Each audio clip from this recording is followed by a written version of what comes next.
say we put this in here, see? Yeah. Now you go to the thrush. Go to the thrush. See? But it was better if I had something. You want this book? Give me your iPhone. Give me your iPhone. We just need a corner. See? We just need a corner. So there. Right? Now go to the thrush. And this has to stay. Feel that? Yeah. Yeah, now come down. So when you start down, don't do that. Don't come away. So you pull everything together until you come to the middle. And now you can open a little bit. Yeah. Yeah, just keep trying that. Keep trying. Get the feeling of that. See? Get the feeling of that. And then another thing you can do is to just let this happen a little bit like this, so you have big space here. Okay. See? Stays. Now you come down. Try to keep the ball in the middle here. Yeah. Okay. Finish. Okay. Now you go. You keep this very open. Yeah. Let me do something else here. Let's put the violin here. Yeah. Here. Okay. Now continue. Yeah, that's better. Just in here we have to work. That's better. And now the sound is better. Come around. And as you come up here, try to move your head away. Exactly. Yeah, you see? That gets everything here. Open. Exactly, yeah. And come down again. Go to the spitz, yeah. And then as you're doing, keep going, keep going. As you're doing this, always this is moving. See? So up bow, this is moving forward, on down bow. Even after you come to here, this moves back. And then it moves forward. So your stroke is kind of starting from here all the time. Yeah. You start the stroke from here. Right. And now when you play up bow, you start the stroke from here. So you push everything. First motion has to be all together. Okay. All together. Ah, yeah. Same thing here. First motion, everything together. Yeah. Yeah. And then try to keep the ball central here. Just on that point over these two holes here.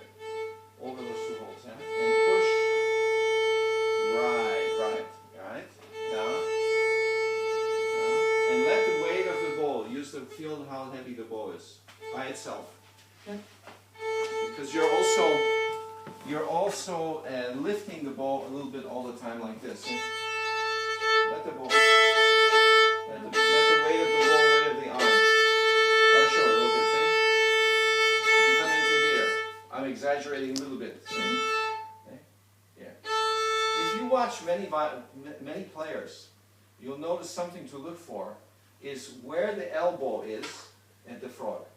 Sometimes you see this. Yes. See? That's not so good. Elbow should be in this line here. You'll see it if you watch some very good violinists. They come in here. Yes. Instead of here. Okay. Because they keep this open here. And you get the feeling like you're trying to make space between your face and your hand. This opens everything up. Right. And let the ball come with its own weight. Yeah.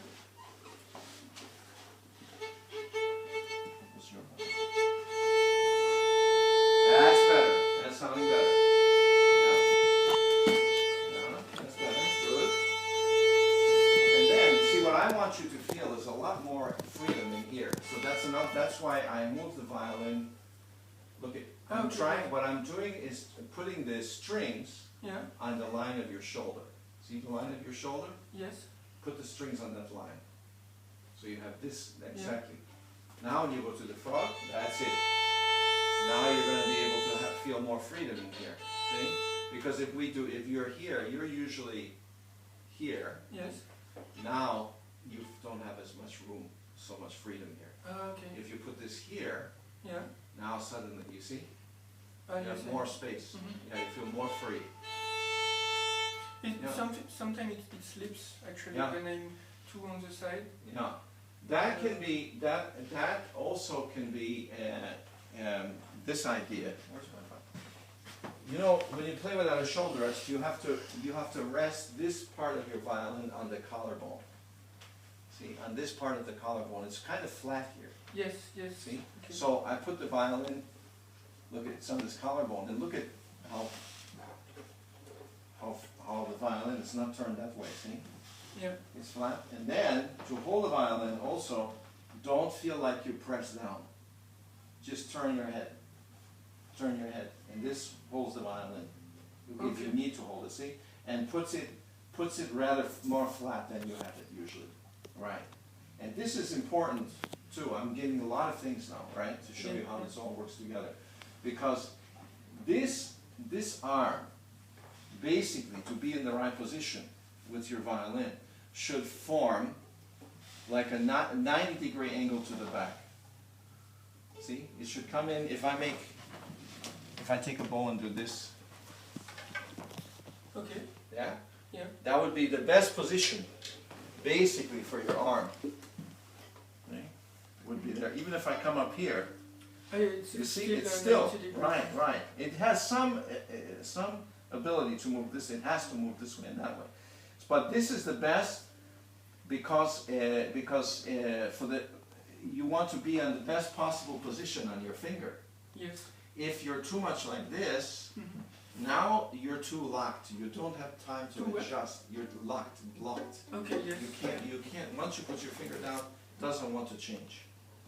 Okay. And if you can play more like this with the fingers, Yes. now you see that you have ability very quickly to adjust. Yeah.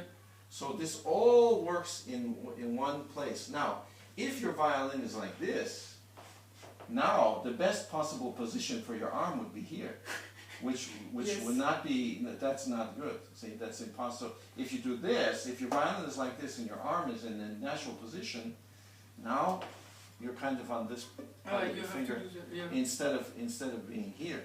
Yeah. See? So one thing is important is to learn to get that violin resting on your collarbone. Yeah. This collarbone here, Here. which is let me see. It's here. Yeah. Yeah. But usually I have it here. Yeah, that's what a lot of people do. They put the violin where this part is here, where it can either go, so the violin goes like this all the time Yeah, it hurts. when you too. play. Yeah. So what you have to do is you have to get it to feel like it's there, see, resting. In other words, if this is your collarbone here, when you hold the violin, now you're here, see? Now it's pretty stable. Yes. It's flat and it's stable. If you're putting the violin like that on that it point moves of all it the now, time. so that's not so good. See? So you have to turn the head then. Yeah. So turning, well, you do and you don't. It depends because the bow. I mean, I rarely hold the violin here when I play. Just only if I must hold it, then I turn. Yes. See? But otherwise, when I play, it's pretty much free. Just the violin resting here, and also the bow makes the violin stable. Okay. Yes. So when the bow weight comes on, this stabilizes everything. Okay? You'll often see if you watch the older violinists play, like Elman or Kreisler or something like that, and they're getting ready to play, and they go like this. They put the violin, they push that out of the way, Yes. and then the violin is on their collarbone, Okay. like this. And that's why many violinists have this look of the head turned this way. Yes. See, because that's the hold. I was taught, my first teacher who was a student of Auer, right? When I was a child, he said, do this with your fist Yes. and hold it. Now you can't move it, see? Yeah. Okay. He said, that's how you hold the violin. So,